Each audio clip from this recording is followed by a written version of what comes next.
Thank you, Justice Ahrens, for that very kind and generous introduction. Justice Clark, Justice Rumsey, Justice Pritzker, Clerk of the Court Mayberry, our newly admitted attorneys and families and friends and special guests. To those of you who are being admitted to the bar of New York State today, I am honored to share your first moments as attorneys in this honorable and noble profession.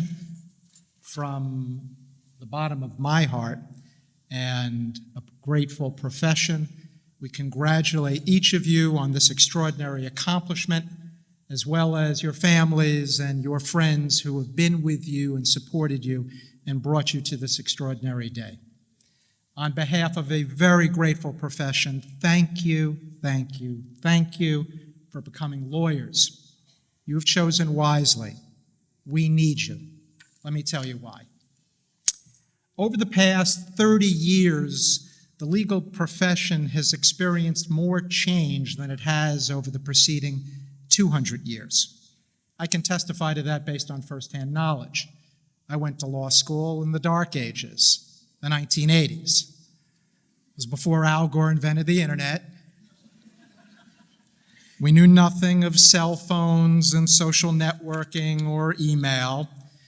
We did legal research when I went to law school by reading books, the kind you turn the pages of, not looking at computer screens. We wrote legal briefs and memos on this machine that made clacking noises when you struck the keys. We called it typewriters. When I went to school, the newfangled, mind-blowing invention of my generation was the fax machine. Fast forward 30 years to today.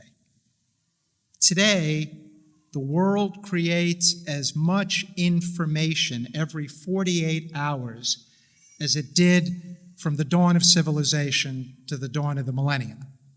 In just a few years, your average laptop computer is going to have as much, if not more, processing power than the human brain. Law is a mirror of society. Changes in society impact the law, and the seismic technological changes that we have experienced over the last couple of decades, but with increasing velocity, has had a profound seismic impact on the practice of law. For lawyers of my generation, instinctively, when we're faced with a problem, we look to the past for precedent to try to solve it. But increasingly, the challenges of the present are not adequately solved by the solutions of the past.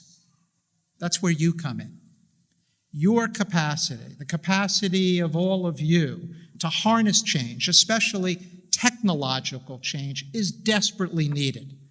And when we marry that unique gift that you have to the skills that you have acquired in law school, that will produce extraordinary synergies. Your clients are going to need those attributes. So too, the communities in which you ultimately settle and practice law, they will need those skills. You know, on the wall of the 1837 Shenango County Courthouse, inscribed in large Roman letters, are 4 words that loosely translated mean, "Let justice be done, though the heavens may fall." Let justice be done, though the heavens may fall. The ideal of justice, it's eternal. We see it in the biblical command in Deuteronomy, "Justice, justice, you shall pursue." That is our credo. That now is your credo. That is the lawyer's credo. It is in our DNA. It is who we are. It is what we do. Throughout the history of this state and nation, lawyers have fought for justice. Lawyers have led. Leadership is the glory of the profession you are joining. It is our duty. It is our responsibility. Why us? Why must lawyers lead and not merely join popular opinion? Why? Because lawyers, you, us, built the institutions that keep us free.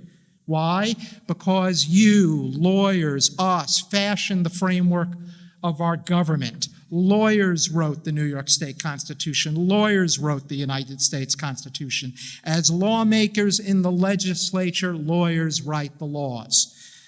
As advocates and judges in courtrooms, lawyers administer justice according to law. And today, more than ever in my lifetime, the voice of lawyers, especially young lawyers, is desperately needed.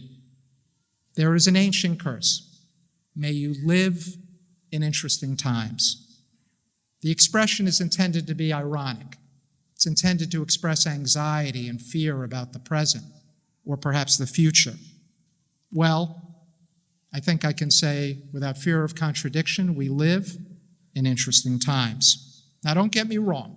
Don't misunderstand me. There are wondrous, extraordinary, unbelievable things happening in our world.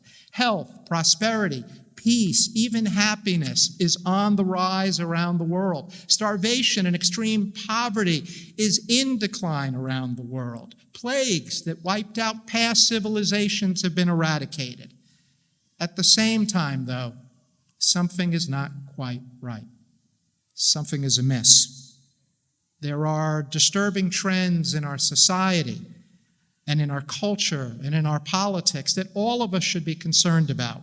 Whatever your beliefs, whatever your worldview, north, south, east, west, we should all be concerned about the polarization and the tribalization that is dividing our nation.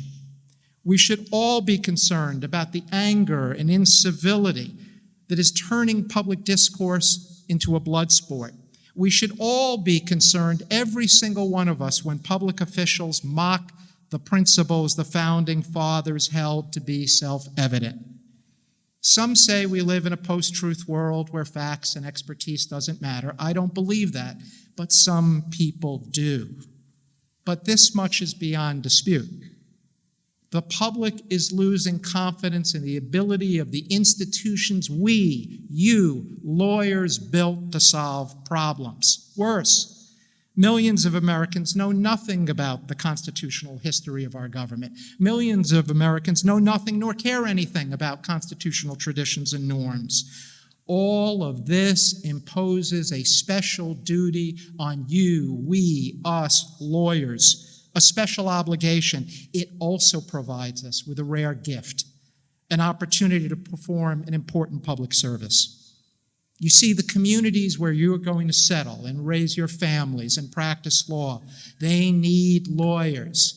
They are going to need your wisdom. They need your expertise. They need the unique gift, skill that you have acquired to see both sides of a problem, to bring people together who couldn't agree on anything, to find common ground.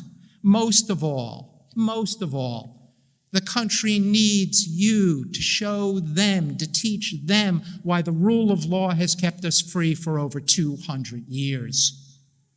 We must teach our fellow citizens, lawyers, you, all of us have an obligation to teach them why we need to fight and defend and support an independent judiciary, the apolitical administration of justice, equal justice under law. When the cynics come to me, and if they come to you and they say our institutions are failing, here's what I say. I suggest you tell them. Look at the American justice system. Look at it. It's working. It's succeeding. Day in and day out, in good times and bad times, across the state and the nation, lawyers and judges are defending our rights and protecting the rule of law every day. And never forget this. Never forget this. You are joining the ranks of the most influential, consequential, impactful profession in the history of the world. Lawyers right wrongs. We solve problems. We make society better. Lawyers are society's problem solvers. Lawyers are the foot soldiers of the Constitution. The rights the citizenry enjoy and take for granted mean nothing without lawyers, all of you, championing and fighting for them.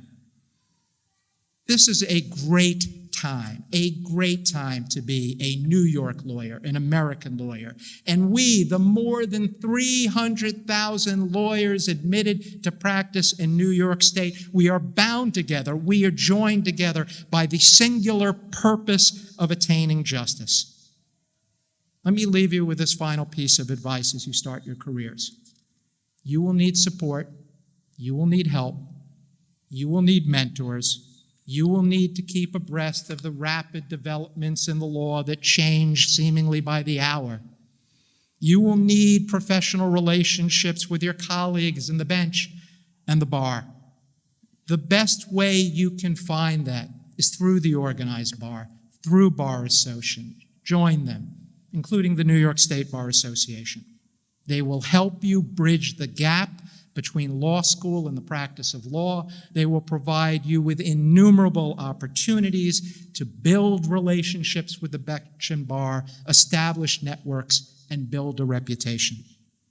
And so, as you begin this exciting chapter in your lives, I say again what an honor it is to be with you at this moment. I wish you the very best that God can offer. I wish you the most fulfilling and satisfying professional life. And again, I thank you for becoming lawyers. Thank you very much. Thank you.